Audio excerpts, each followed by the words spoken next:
In the corporate world, it often feels like everyone is sorted into neat little boxes. You're either the creative type, the numbers person, the manager, or the reliable support. And once you're assigned your box, it's almost impossible to escape it no matter how loudly you knock. My box at Meridian Media, a massive marketing firm with global clients and a Manhattan skyline view, was labeled the creative. I was the one who made things pretty, the one who turned vague briefs and buzzwords into eye-catching visuals. They loved what I created enough to enter my designs in award shows, enough to print them on glossy portfolios to show off to new clients. But love didn't mean respect. And it definitely didn't mean opportunity. So when I finally worked up the courage to apply for a promotion into a strategy role, a digital strategy lead position that would let me contribute to the actual ideas behind the campaigns, I was met with polite smiles and dismissive nods. HR didn't take my proposal seriously. Neither did my boss, Greg. They both patted me on the head with verbal gold stars and told me I was incredibly talented, just not quite right for a business-facing role. I lacked hard business acumen, they said. Too creative, they said. And when I brought up my side project, an app I'd been quietly building in my free time, the entire room shifted into condescension. Greg chuckled. Linda from HR tilted her head in sympathy and called it a cute little hobby. They didn't know that my hobby was an anonymous AI-powered productivity app called Synapse, one that was gaining steady traction on both app stores and was, at that very moment, in confidential talks for acquisition by Google. They couldn't imagine that someone like me, quiet, artistic, just a designer, could possibly be building a business on the side. To them, I was the background, the font picker, the girl with the pretty color schemes. They had no idea what was coming. I had worked at Meridian for years. As senior designer, I led visual campaigns for billion-dollar clients. From luxury fashion to energy drinks, my fingerprints were all over our biggest accounts. I was fast, sharp, and consistently innovative. Greg, my boss, was one of those executives who couldn't design a paperclip if you gave him a ruler, but he knew how to talk. He knew how to dress. He knew how to take a rough concept from someone else and present it like it was his own. He brought me messy napkin sketches and walked out. With full credit for the campaigns I spent nights perfecting, I tolerated it at first. I told myself it was a stepping stone, that someday they'd notice I wasn't just a design asset but a thinker, a leader. But the longer I stayed, the more invisible I felt. And the more energy I started pouring into Synapse. Synapse was born from a problem I saw everywhere at Meridian: burnout. We were all drowning in notifications, Slack pings, endless meetings that ate away our focus. So, I partnered with my college roommate and best friend, Emily, a coding prodigy who could build anything you dreamed of. I came up with the concept: an app that learns your work rhythm, detects when you're hitting cognitive fatigue, and gently nudges you to refocus or rest. A digital system that supports deep work without micromanaging. Emily built the engine. I built the interface and strategy. Together, in our tiny shared apartment, we built something real, something powerful. But at Meridian, none of that mattered. When I brought up Synapse in my performance review, hoping to demonstrate my drive, my entrepreneurial instinct, they used it as evidence against me. Linda pulled up my file and said, "This app doesn't show business value. It's admirable, but it lacks a monetization model." She had no idea I'd already tested several monetization strategies, studied acquisition funnels, and written a detailed business plan that rivaled some of the ones we pitched to clients. To her, it was a glorified digital scrapbook. That day, as I walked out of the meeting, my chest burning with humiliation, I made a silent vow. I would never again try to convince people who were committed to underestimating me. I would no longer hand them my ambition and hope they'd know what to do with it. I would stay. I would keep cashing my paycheck, but my creativity, the part they never really valued, was going somewhere else. It was going into Synapse. From that day forward, I wore two faces. By daylight, I was Jessica, the ever-reliable senior designer, nodding thoughtfully in client meetings and delivering flawless creative work under tight deadlines. But by night, I was something else entirely. I was a strategist, a founder, a builder. I became the businesswoman that Greg and Linda had failed to see. While I was designing packaging for a cereal company by day, by night I was refining Synapse's monetization structure, studying user retention curves, and rewriting onboarding flows to increase engagement rates by fractions of a percent. That made all the difference. Emily and I turned our modest apartment into our war room. Whiteboards were scribbled with notes about pricing models, user segmentation, and conversion metrics. We slept in shifts, sometimes one of us coding while the other answered support emails or B-tested notification copy. We didn't have funding. We didn't have mentors. All we had was an idea that refused to die and a stubborn belief that the world needed what we were building. Our plan was focused and methodical. We didn't need flashy advertising. We needed a product so seamless, so human, that it would spread through word of mouth. And it did slowly, almost invisibly at first. We launched Synapse under a generic brand, in Cool Labs, to keep it anonymous. No names, no LinkedIns. We didn't want complications with Meridian. We wanted the product to speak for itself, and at first, it was just background noise. A few hundred users trickled in, some coworkers we trusted, some friends and their friends. We watched every analytics dashboard like it held secrets of the universe. Every new download was a celebration. Every uninstall was a heartbreak. The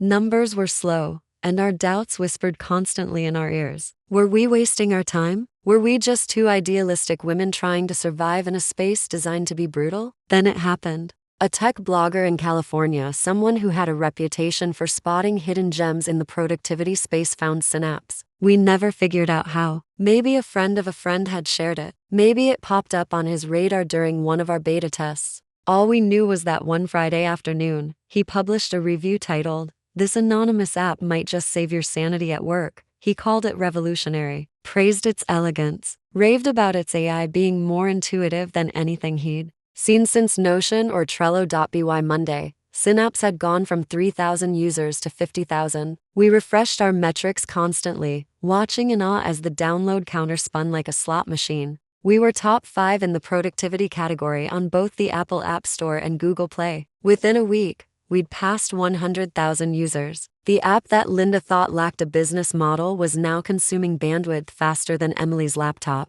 could handle. She spent 3 sleepless nights migrating us to scalable cloud infrastructure, sipping energy drinks and swearing at the AWS dashboard while I handled the flood of press inquiries, feature requests, and support tickets. We were officially viral, and we were completely anonymous. The mystery only fueled our momentum. Tech Twitter was buzzing with speculation. Who were the founders? How had they created something so good out of nowhere? Why was there no company website? No funding round, no CEO plastered across LinkedIn? We gave them nothing. Not yet. But the world had started knocking. And they were knocking hard. Emails started pouring in from venture capitalists. Every day. New ones. Love what you're doing.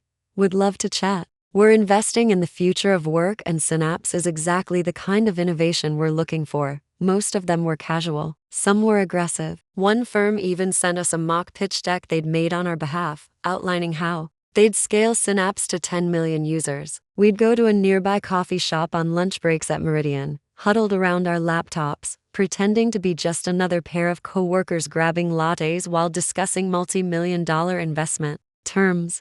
We didn't respond to most of them. We didn't need funding yet, and we weren't ready to step into the spotlight. But then came the email that changed everything. The subject line was just one word: acquisition. The sender was from Google's corporate development team. We read it 4 times in stunned silence. Then again, out loud. Then again, just to be sure. Google wanted to talk. They weren't just curious. They were interested, seriously interested in acquiring Synapse. They wanted to set up a call. A few polite lines, very professional. But between those lines was a hurricane. My hands shook so hard I had to set my phone down. Emily didn't speak for a full minute. The two of us stared at each other, wild-eyed and speechless, in the middle of a Manhattan cafe. And just like that, the double life I'd been leading became something entirely new. I wasn't just balancing a side project with my day job. I was now navigating high-stakes negotiations with one of the most powerful companies on earth while still pretending to care about a cereal brand's Easter-themed campaign visuals. The duality was surreal. I'd spend my days at Meridian in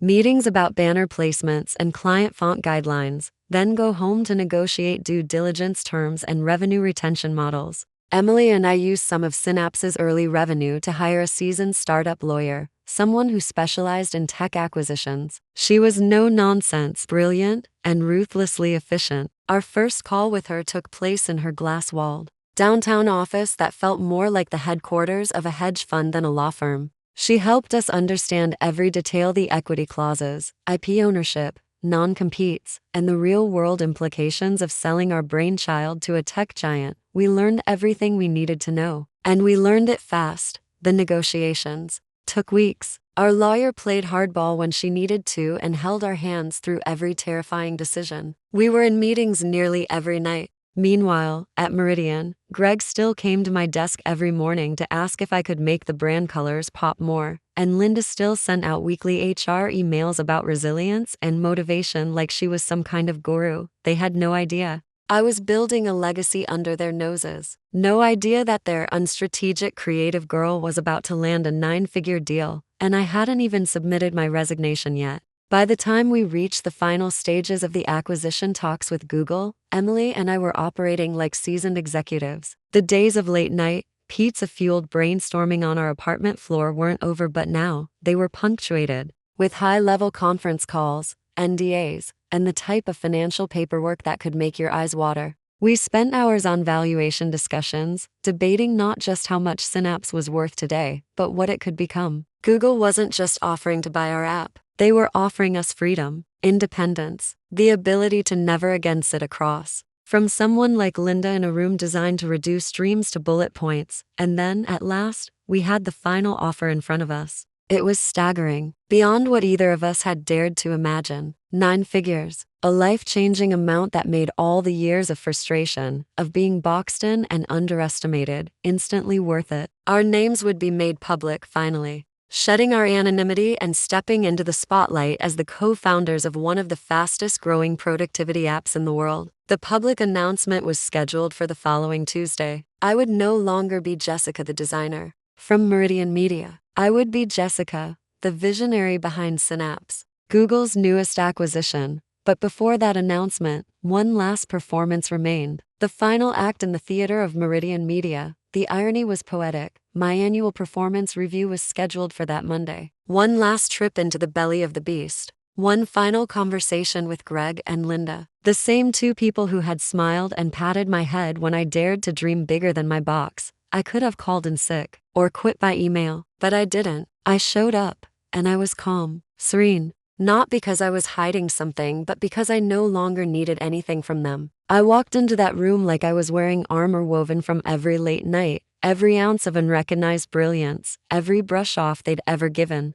me. Greg greeted me with his usual easy grin, the one he wore when he thought he had all the power. Linda, poised as ever, sat with her clipboard ready, no doubt about to deliver another round of constructive feedback to justify why I'd never rise past where I was. Greg began the meeting with the same tired routine. Jessica, your design work continues to be a strong asset to the team. Clients love the visual direction you bring to campaigns. Then, of course, the pivot. However, when it comes to business strategy and leadership potential, there's still room for development. Linda chimed in right on cue. We're really hoping to see you focus more on profitability, she said, flipping through my file. You're so creative, but creativity without structure can lack impact. I sat there, nodding like a model employee, but inside, I was screaming with laughter. Because even as they tried to dress up their rejection in polite HR jargon, the tech world was preparing to publish an article with my name in the headline and a valuation they could never have dreamed of. They were trying to teach me business sense while I was finalizing a deal that would dwarf Meridian's entire annual revenue. It was like watching a community theater troupe trying to critique a Broadway star. But I didn't interrupt. I didn't correct them. I let them have their moment, because I knew what was coming. That night, I went home and typed my resignation letter. It was short, professional, polished, the same way they like to keep everything. But I added one final sentence, a line that was crafted like a scalpel, sharp, subtle, and unforgettable. A line I knew they'd read more than once. A line they would never forget. Then Tuesday arrived, and with it, the explosion. The article hit every major tech publication just after sunrise. Google acquires Synapse in landmark deal, founders revealed. There it was, my name, my face, my story. The girl they told wasn't strategic enough. The woman they boxed in. The professional they dismissed as just creative. Jessica Hayes, co-founder of Synapse. Jessica Hayes, the mind behind the app that had taken the productivity world by storm. Within an hour, my phone was in meltdown. Friends, family, former colleagues, even professors from college, all flooding my inbox with congratulations, questions, and disbelief. But the sweetest notifications of all were the Slack messages from Meridian employees. The office had gone silent. Somebody had shared the article in the company-wide Slack, and everyone had seen it. The anonymous girl in the creative corner had just gone global. The atmosphere at Meridian Media that morning was nothing short of surreal. I walked into the building one last time, my resignation letter folded neatly in my bag, and for the first time in for years, I felt seen. Not because anyone said anything, most of them couldn't even form words, but because the way people looked at me had shifted completely. The stares weren't dismissive anymore. They weren't glances of casual disregard. They were wide-eyed, confused, reverent. My co-workers, who had never learned my last name, now said it like I'd stepped out of a Forbes cover shoot. I walked through the hushed office with calm purpose, past the awards in the lobby that bore my designs but not my name. I passed people who had rolled their eyes at my ambitions, who used to say, "She's talented, but she's not business-minded." Now, they whispered to each other like schoolchildren in a library. The girl they'd placed in the creative box had just exploded out of it and straight into the global spotlight. And no one saw it coming. Greg was already in his office when I walked in. He sat behind his desk like a man who had just seen a ghost. He looked up slowly, the blue glow of his monitor reflected in his wide, stunned eyes. There on his screen was the headline from TechCrunch: Google buys Synapse, the app that's changing how the world works. Beneath the headline were two photographs, one of Emily and one of me. We were smiling, standing in front of the same whiteboard we used in our apartment headquarters, now immortalized in tech history. He looked at me like he was trying to piece together a crime scene. "Jess, is this?" "It is," I said, placing the resignation letter gently on his desk. "I'm here to give you my notice." His eyes dropped to the letter. I watched as he skimmed it, and then his face froze when he reached the final line. His lips moved, silently mouthing the words again. That final sentence landed like a bullet. "Thank you for the feedback during my performance reviews. It was instrumental in helping me focus on projects with a more direct impact on the bottom line, such as the sale of my app Synapse to Google." The silence in the room was absolute. His mouth opened, then closed. There was nothing he could say, nothing he could argue. The same man who once told me I lacked bottom-line thinking had just been handed proof that I'd outstripped every bottom-line Meridian could ever dream of. I gave him a polite nod, turned, and left. Next was Linda. I walked into her office, without knocking, just as she had once walked all over my aspirations. She was on the phone, undoubtedly in some kind of crisis mode meeting with HR and senior management. She raised a hand to pause me, annoyed by the interruption. I smiled, stepped forward, and placed a second copy of my letter on her desk. She held up a finger. "I didn't wait. I know you're busy," I said calmly. "This'll just take a second." I turned and walked out as she glanced down at the letter. Her voice trailed off on the phone as she read the words. I didn't need to see her expression to know what it looked like. The woman who once lectured me on business acumen was now staring at a masterclass in it and realizing too late that she'd dismissed the very mindset they claimed to value. That was the last time I ever set foot in Meridian Media, and the strange thing, I didn't feel giddy. I didn't feel vindictive or superior. I felt free. Later that afternoon, after the news had fully broken, I sat down with Emily in our new office, an actual office this time, not an apartment couch. The city skyline stretched out behind us as we met with our legal team to finalize the integration terms. The journey from whiteboards and ramen noodles to executive conference rooms and global headlines had been anything but easy, but it was ours. We laughed as we read some of the articles, especially the ones that called Synapse a revolutionary leap in workplace productivity. None of them knew how many of those features were built while I was half listening to Greg drone on in meetings about client synergy. I thought about Linda, about her files and forms and checklists. I wondered if she was now trying to create a new category for people like me, a category that didn't fit into any of her corporate templates. And I thought about the hundreds of thousands of people now using our app, people whose lives were made a little easier, a little more focused, because I had refused to believe that creative meant not strategic, because I'd kept building, even when the world told me to stay in my box. That night, I received A text from one of my former coworkers. Just 2 words, you won. But it wasn't a competition. It was a transformation, and I didn't win by outplaying their rules. I won by walking away from their game entirely and building a better one.